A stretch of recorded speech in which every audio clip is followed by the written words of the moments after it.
На сегодняшний день заводится большое количество высококлассных лошадей. Чтобы с ними работать, необходимы такие кадры, которые бы соответствовали бы и уровню этих лошадей. Лошадь испортить легко, а вот восстановить ее практически невозможно. Селекционеры показали зрителям карачаевскую породу лошадей. В горной республике эта лошадь незаменима. Ученый из Тимирязевской академии Вадим Парфенов рассказал об универсальности этой породы. Это в первую очередь рабочая лошадь, но прекрасная лошадь для туризма, для проката, для конных игр, для спортивных соревнований, вот по пробегам в частности. Безусловно, это одна из лучших для пробегов породы лошадей. Пограничники своего даже сейчас покупают.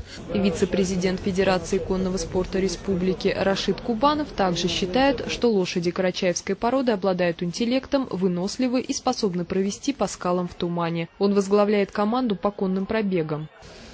Сейчас мы входим в сборную России по конным пробегам. Будем выезжать на чемпионат мира в октябре месяце в Италии. Открытие скакового сезона совпало с днем Карачаево-Черкесской республики. И пока жокеи демонстрировали свое мастерство, лучшие творческие коллективы республики показывали красоту и благородство кавказских танцев. Дамы же, по установившейся традиции, прогуливались в изящных шляпках и перчатках. Я каждый год готовлюсь к этому событию, подбираю шляпу, перчатки.